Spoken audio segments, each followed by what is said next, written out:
We're always telling your stories, and it's time someone tells ours. We're humans first, journalists second. We chose this career to give you a voice. Now we're voicing ours. It's true, journalism has much room for improvement, but not all hope is lost, and we want your trust back by humanizing one journalist at a time. We're sharing with you what we go through to bring you the news. The pain, the tears, the trauma, and the mental health struggles. It's painful, and sometimes we even work 2 jobs to make ends meet. But we all have something in common: the passion, the joy, and the love we feel for storytelling and holding the powerful accountable. That includes holding ourselves accountable. So here are stories from us. This is how we want to help improve the news industry.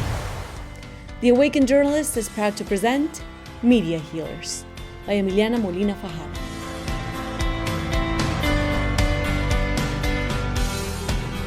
Hi everyone, welcome again to The Awakened Journalist and our special project, Media Healers. Today we're going to be speaking with Haydee Clotter. She was in the industry for about 5 years before she decided to leave the business. And she graduated with a master's degree in the science of journalism from Medill School of Journalism in 2016, the best school to study journalism in the United States right now. She started in Minnesota and then she moved on to Illinois, and she basically was in the industry, as I mentioned, for about 5 years before leaving. Now she's working as a communication specialist. So Haydee, welcome and thank you for taking the time to speak with me. Of course, thank you for having me. Awesome. So let's start with the basics. What I always ask everyone: why did you decide to become a journalist? Well, it was actually always my dream job to become a journalist. It wasn't about, being on TV. It was just, I loved storytelling. I loved talking to people. I loved meeting people. Even growing up, I used to wear my mom's clothes and some of her blazers and pretend to be an anchor and do my own newscast. So it was always something that I've always wanted to do since I was a little girl. That's amazing. And then when did you decide to go to Northwestern?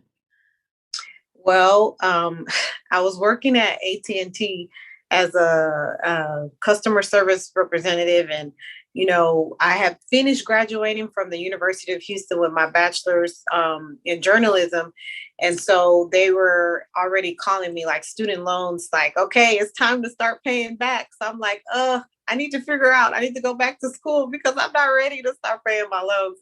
But one of my very best friends, she helped me with the application process, and she just kind of gave me that extra boost I needed because she was very successful and she had finished school. So she gave me that little push to just go ahead, I'll help you submit the application, whatever you need. So she kind of gave me that push. That's amazing. Okay, so you graduated from Northwestern and landed your first job in the industry. And how was that? How do you feel about your experience in news so far? Well, my very first job, it was hard to get because, of course, every news director wants someone with experience.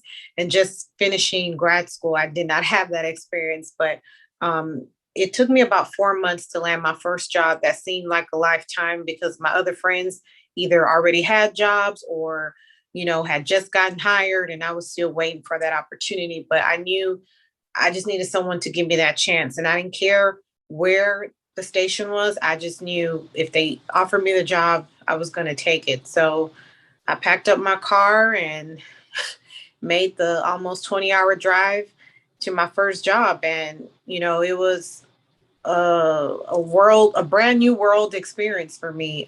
Some of the stuff that I learned in grad school, it was pretty much the same thing, and it translated into my first market. And, you know, working that first job, I was able to make those mistakes and, not necessarily get fired, but I could learn from it.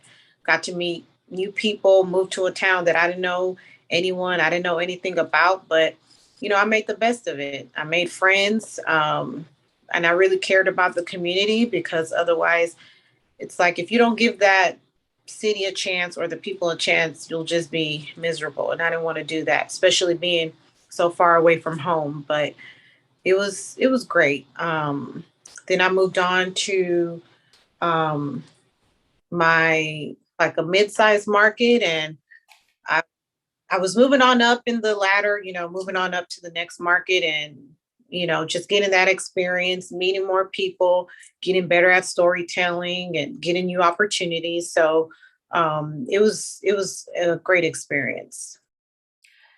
And what do you think has been the most rewarding experience so far of being a journalist? I think it's just meeting the people. These are strangers, and then they're sharing their stories, whether it's them losing a loved one or they just got a cancer diagnosis. They just met you not too long ago when you reached out to them asking them for an interview, and they're being vulnerable, and you're giving a voice to the voiceless. I think that's what's always been the most rewarding. And when I finish these stories and for them to say, "Oh my God, thank you so much. I appreciate you. You did such a good job." That means a lot to me, knowing that I did them justice, and they were, willing to talk to me, and they were happy and overall proud with how the story turned out. That's awesome. And obviously, in your first few markets, like before you started moving up the ladder, um, you were, I believe, a multimedia journalist, right?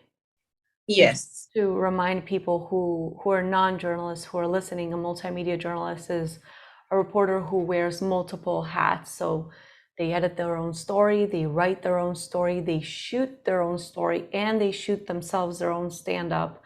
Um, they book their own contacts, so they research the story, look for the story, call the people, drive to the story. Just literally everything is a one man band, or an MMJ, how we're calling women in the industry right now who do this job as well.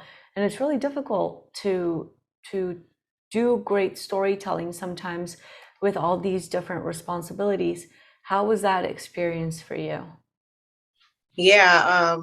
It's crazy just to hear like all the things that you have to do, and time isn't always on your side because of course, if I had more time the story could be a lot better, but the story has to air at 5 or 9 o'clock. So I just always tried to do the best that I could do, given with the resources and the time that was allowed for me. It wasn't always easy, but I knew sometimes, once I got my story, I would just say, what and how am I going to get this done? But by the end of the night, the story aired, and I'm just like proud and giving myself a round of applause because I was able to get it done. And the audience doesn't always see how, you know, maybe the person that you were supposed to interview canceled, or they moved it they moved the interview time later, and that slows you down, but you just got to crank it out and get it done. So it gave me reassurance, like I'm unstoppable. No matter what challenge I may face, I know that I can and will get it done. That's awesome. And that's good that you took the time to congratulate yourself, um, because it can be extremely challenging to be under those circumstances, under that stress, to get a story on air. What do you think are some specific events, or can you guide me to a specific story that you worked on that maybe was very challenging for you while you were in the industry? Yeah, there's one that sticks out where three men were found dead in a home. And of course, it was the talk of the town. And, you know, I had to try to find relatives or anyone that knew the men so that I could, have an interview.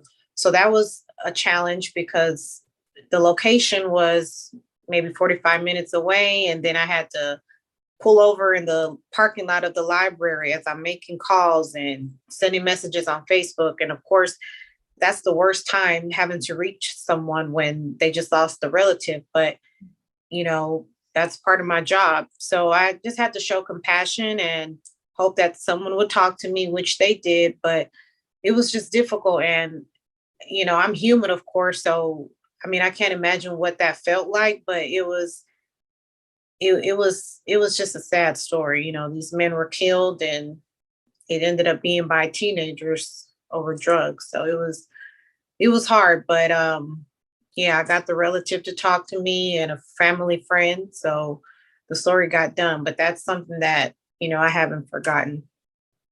And how did you cope with those emotions after the story? Because, like you said, I mean, we're humans first, journalists second, and even though we try to look okay on air and on camera, once we go home, sometimes it's hard to process all the emotions. Yeah. So, while I'm working, it's like you got to fake it till you make it, in a sense. And when I get home, of course, I would sit back and think, like, that's so sad.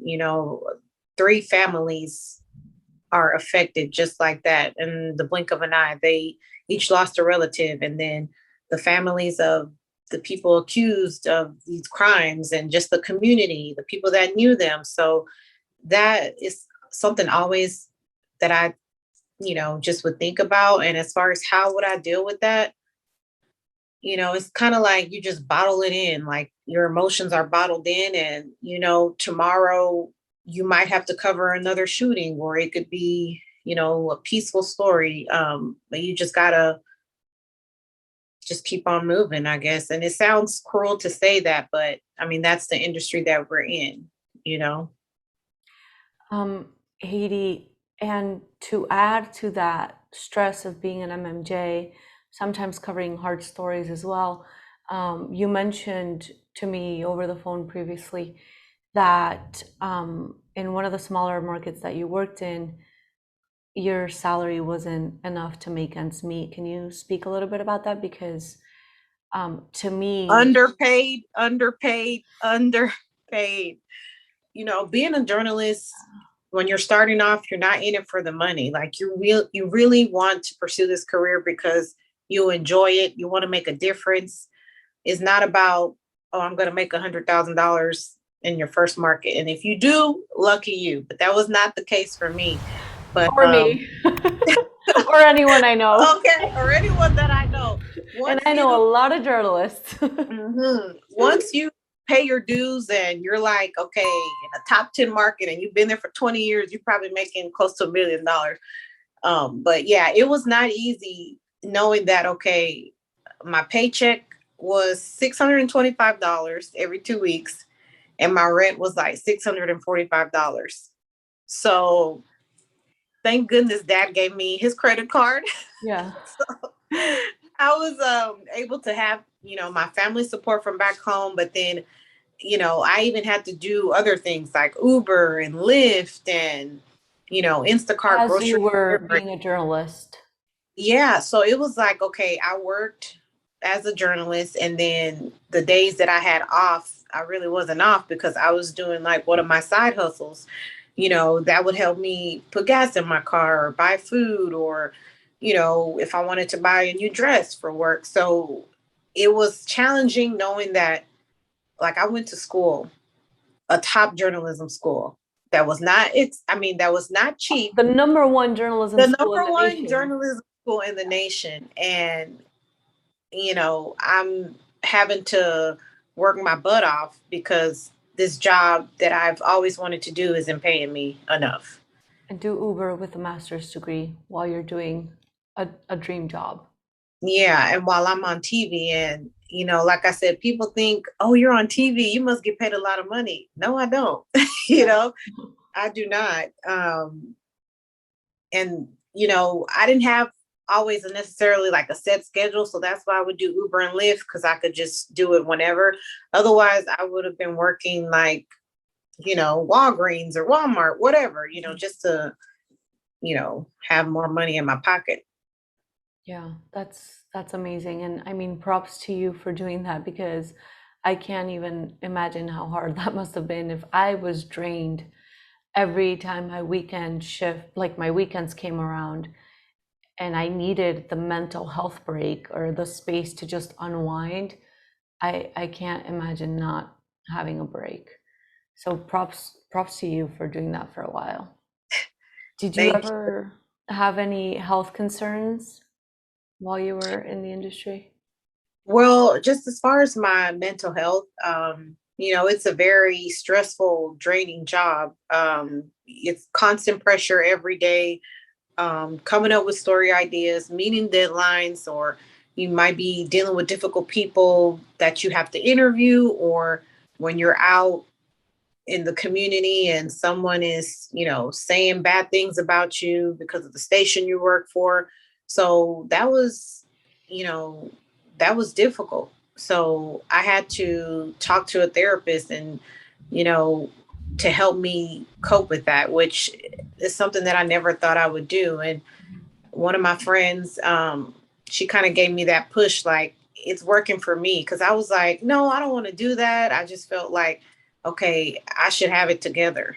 And I should have probably talked to a therapist sooner, but I'm just glad that I eventually got the help and it did make a difference. And that's amazing that you tell me that, because of a few of the other journalists that I've interviewed have also told me, like, yeah, I went to see a therapist, and everyone says the same thing. I wish I would have done it sooner. Yeah. Because I mean, we could definitely use it. The industry is hard. The stories we cover are hard to process sometimes. Hmm. So it just helps to have somebody there, an expert, to help you through it and Right. help you move forward. Hmm. What do you think was the breaking point for you to leave the industry? Just, I wasn't myself. Like, it was hard to get out of bed and just, I used to look forward to doing my hair and doing my makeup. And then I just, I just felt drained. Like I felt defeated. And it was something that I didn't want to tell like my family or my friends, because I'm like, well, this is my dream. They've helped me get this far. I felt like I would be letting them down. Yeah. And then I kept having like these breakdowns. And I was like, okay, this isn't normal. Like it's not fun anymore. It's hurting me more than it's helping me. So I just knew like, okay, my mental health, I can't put a price on that. So I ultimately need to be happy. And so that's when I knew it was time to walk away. And I have no regrets. And I was only in the industry for 5 years, but I have no regrets because I was able to live out my dream. It wasn't all bad. There was some good, lots of good. So I'm okay with the decision that I made to walk away. And I'm much happier now. And that's more important to me than anything. Yeah. Yeah, we were talking about just the privilege, I guess, of being in a 9 to 5 job and at 5 p.m., like unplugging from your phone and not having to be stressed out because breaking news or, or something, yeah, something's going to happen and you're going to get that phone call to come into the newsroom, can be a relief, especially after struggling with mental health, anxiety, or, whatever the case may be, panic attacks, stress, etc. Because it could really drain you and burn you out. And I know it was the case for me, and it's been the case for a lot of the journalists that I've spoken to. Um, some are still in the industry, some have Mhm. chosen to leave. It's And just like you mentioned, okay, 5 o'clock, log off, unplug. That was hard for me to do because in the beginning, with my job outside of news, because it's like I was still having that news frame of mind that, oh, I have to get this done. I have to get this done. And now it's like, okay, I'll deal with it tomorrow. It's okay to just stop. you know, yeah. You got to have that wall. Like, okay, 5 o'clock, that's my time. That's it. Yeah, those boundaries, like, The look, founder. this is Yeah. as far as I'm going to work today, period. And it's okay Mhm. to, I mean, it's more than enough to work until 5 p.m. Right. and be done. Um, Haydee, what would you tell fellow journalists who are struggling in the industry right now? I would say you're not alone. Don't feel like you are alone. There are a lot of people that struggle. That doesn't mean something like you're not a good journalist. I think it's common, but just you're not alone and it's okay to reach out for help. And I think that's one of the biggest things I would tell journalists that are struggling, like, it's okay to ask for help. Please ask for help, whether it's a coworker or a therapist or, family that you can talk to, use them as your resources and ask for help if you need it. Don't be afraid, because a lot of times people might not know that you're struggling because you hide it well and you're not letting them know. And there are plenty of people that are more than happy to help. You just have to let them know. Yeah, I agree. And what would you like the world to know about journalists, especially when we're getting named, called sometimes, and criticized, and there's plenty of room for improvement on our end, but what would you tell the world? That journalists aren't the enemy. We have a job to do to inform people, and that's all we want to do. And, when you see the news, it might not always be something you want to see, or it might not be something that you think is positive, but how else will you know what's happening if journalists aren't telling you? And journalists are, risking their lives covering the protests, or, when they were overseas covering the wars. We weren't, not we, but, the people at home weren't there. The journalists were the ones that were there to bring them that information. So I think, be a little nicer to journalists. It's a tough job. Otherwise, everyone would be doing it. But, a little bit of kindness and empathy go a long yeah, way towards journalists. absolutely. And words of wisdom that you've picked up along the way.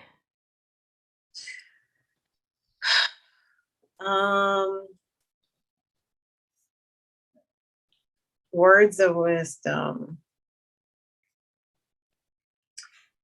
Like, okay, you mean like advice, or just something like something that maybe stuck with you that somebody told you one day, maybe a news director or a colleague or a friend.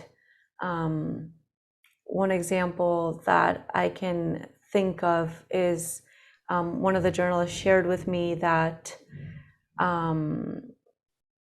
one of the anchors, before going live on air, would have the producer write abbreviations for "don't take yourself so effing seriously" before starting the newscast.